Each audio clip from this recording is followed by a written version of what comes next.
चलिए बात करते हैं लेटरल इन्वर्जन इन प्लेन मिरर। क्या होता है ये? मान लीजिए हमारे पास है एक प्लेन मिरर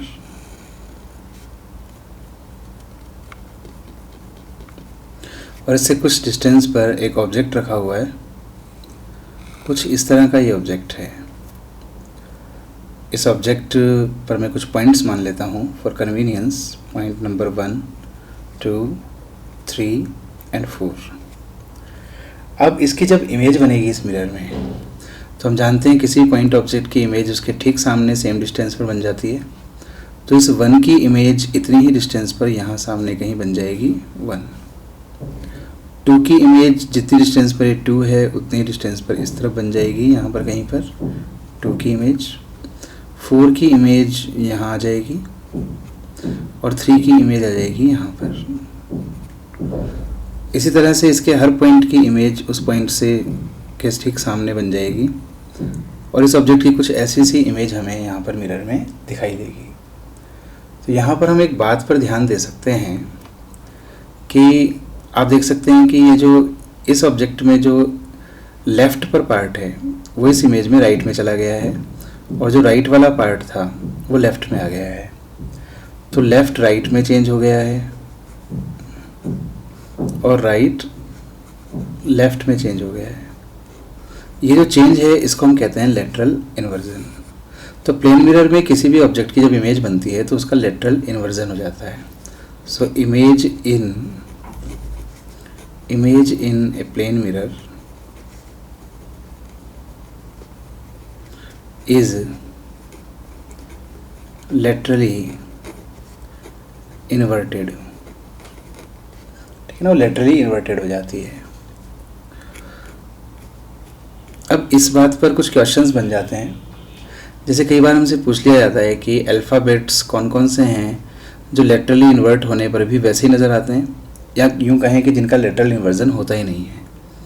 तो भी ऐसे अल्फ़ाबेट अगर हम सोचें तो जैसे ए है, ए इस तरह का होगा तो इसका लेफ़्ट राइट अगर हम कन्वर्ट भी कर दें, इन्वर्ट भी कर दें, तो भी ये ऐसा ही दिखेगा। तो ऐसा एक लेटर तो हो गया ए।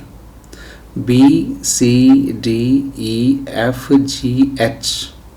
एच भी एक ऐसा लेटर है जिसको लेफ़्ट राइट को चेंज कर दिया जाए तो कोई चेंज नहीं होगा। एच के बाद आई, के, एल, एम। एम भी ऐसा लेटर है जिसका लेफ़्ट और राइट सिमेट्रिक है बिल्कुल, तो इनको चेंज करने पर कोई फ़र्क नहीं पड़ेगा। एन, ओ है। P, Q, R, S, T. T भी ऐसा लेटर है, लेफ़्ट राइट में कोई चेंज नहीं हो पाएगा। ठीक है ना। तो टी के बाद है U, V, W, X, Y. ठीक है ना। ये कुछ ऐसे लेटर हैं जो लेटरली इन्वर्ट होने के बाद भी वैसे ही दिखाई पड़ेंगे। अगर हम इनकी काउंटिंग करें तो ये हमें मिल जाएंगे 11 लेटर्स। तो 11 लेटर्स इंग्लिश अल्फ़ाबेट के ऐसे हैं जो कि लेटरली इन्वर्ट नहीं होते हैं, या यूँ कहें कि लेटरली इन्वर्ट होने के बाद भी वो हमें वैसे ही नज़र आते हैं। ठीक है। एक होती है वाटर इमेज। वाटर इमेज, इसका क्या मतलब है? आप कभी किसी झील के किनारे खड़े हों तो आपकी जो उसमें परछाई बनती है, जो उसका रिफ्लेक्टेड इमेज बनती है, उसमें आपका सिर नीचे की तरफ चला जाता है और पैर ऊपर की तरफ हो जाते हैं, तो इन्वर्टेड इमेज बनती है।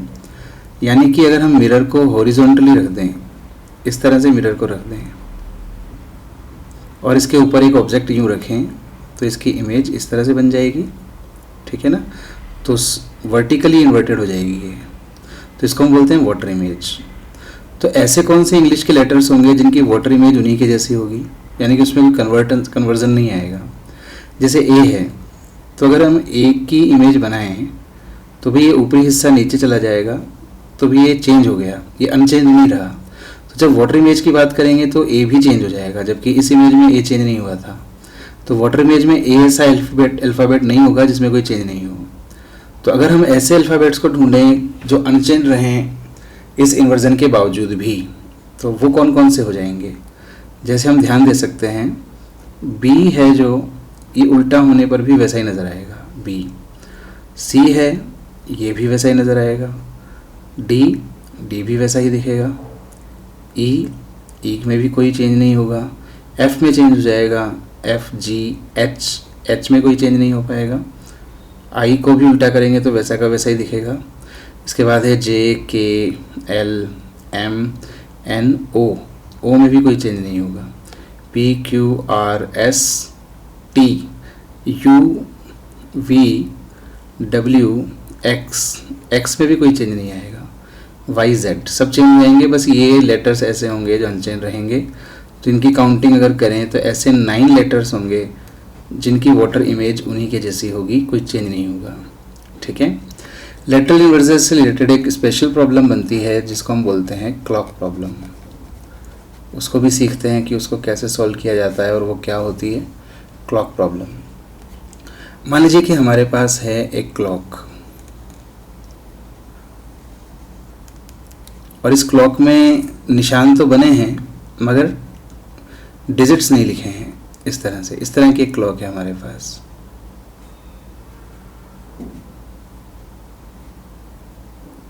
इस तरह की, इसमें 2 हैंड्स हैं। मान लीजिए एक आवर्स वाली हैंड है और एक मिनट्स वाली हैंड है, और किसी मोमेंट पर इसमें जो टाइम हुआ है, कुछ भी टाइम हम मान लेते हैं, सपोज़ कि 2:25 मिनट्स हुए हैं, 2:25। इस पर टाइम हुआ है 2:25, 2:25 हुए हैं टाइम।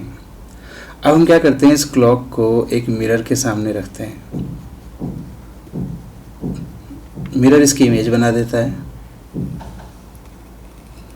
तो ये सर्कुलर डायल इसका एज इट इज़ बन जाएगा, और ये जो 12 साइन थे इनकी भी इमेजेस बन जाएंगी।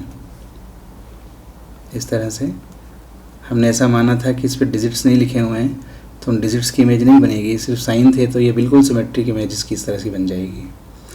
अब ये जो आवर्स वाला एंड था इसकी इमेज कैसे बनेगी, ये सेंटर की इमेज तो सेंटर, बट ये जो था ये इधर से देखो 1 2, ये दूसरे निशान के थोड़ा सा नीचे है, तो इसकी इस तरफ बनेगी दूसरे निशान से थोड़ा नीचे। तो इसका आवर्स वाला जो एंड है वो यहाँ कहीं होगा दूसरे निशान से थोड़ा नीचे, और मिनट्स वाला एंड जो यहाँ से पहले निशान पर था ये इस तरफ पहले निशान पर आ जाएगा।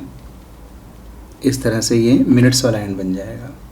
तो अगर इसमें टाइम देखें कि टाइम कितना हुआ होगा तो आप समझ सकते हैं कि इसमें 9 और 35 हुए होंगे, 9 आवर्स एंड 35 मिनट्स, 9:35। तो इसका मतलब क्लॉक में टाइम अलग दिखेगा और उसकी इमेज में टाइम अलग दिखेगा। क्वेश्चन में हमें ये वाला टाइम देकर ये वाला टाइम पूछ लिया जाता है। तो एक तरीका तो हुआ कि इस तरह से हम बनाएं और फिर इस टाइम को कैलकुलेट करें, पर इसमें मिस्टेक होने के चांस हैं और ये थोड़ा सा लेंदी प्रोसेस भी हो गया, टाइम लग जाएगा इसको बनाने में। एक ट्रिक हम यहाँ पर डेवलप कर सकते हैं। अगर हम गौर से देखें तो इन दोनों टाइम का जो एडिशन है, यानी कि 2:25 प्लस 9:35, इसको अगर हम ऐड करें तो ये बन जाएगा हमारे पास 11 hours and 60 minutes. 60 minutes is equal to 1 hour, तो 11 आवर एंड 1 आवर ये हो गए हमारे पास 12 आवर्स।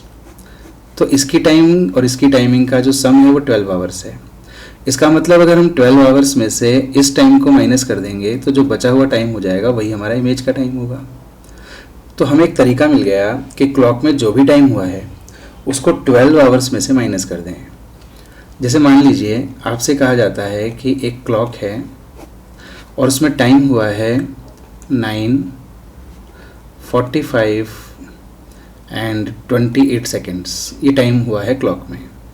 ठीक है, तो हमें बताना है कि प्लेन मिरर में इसकी जो इमेज बनेगी उसमें टाइम क्या हुआ होगा।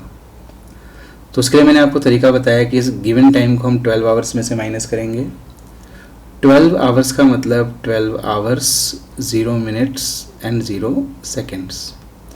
बट इसको हम अगर लिखना चाहें तो ऐसे भी तो लिख सकते हैं कि 11 आवर्स, 12 आवर्स का मतलब 11 आवर्स प्लस 1 आवर, 1 आवर का मतलब 60 मिनट्स, और 60 मिनट्स का मतलब 59 मिनट्स प्लस 1 मिनट्स, और वो जो 1 मिनट है उसको मैं लिख दूंगा 60 सेकेंड्स।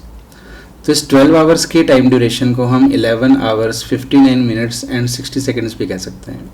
60 सेकेंड का मतलब 1 मिनट, वो 1 मिनट यहाँ ऐड हुआ तो हो गया 60 मिनट, 60 मिनट का मतलब 1 आवर, वो 1 आवर यहाँ ऐड हुआ तो हो गया 12 आवर। तो 12 आवर को इस स्टाइल से लिख दें आप पहले। अब इसमें से माइनस कर दें, किसको माइनस कर दें, गिवन टाइम को। Given time is 9 hours 45 minutes and 28 seconds. तो इसको सब्सट्रैक्ट करें तो आ जाएगा हमारे पास 2 यहाँ पर और बच गया 3, ठीक है ना, और यहाँ से बचा 4 और 1 और 11 - 9 इज़ 2। इसका मतलब इमेज में जो हमें टाइमिंग दिखाई देगा वो 2 hours 14 minutes and 32 seconds। तो इस तरह से इस क्लॉक प्रॉब्लम को सॉल्व किया जा सकता है।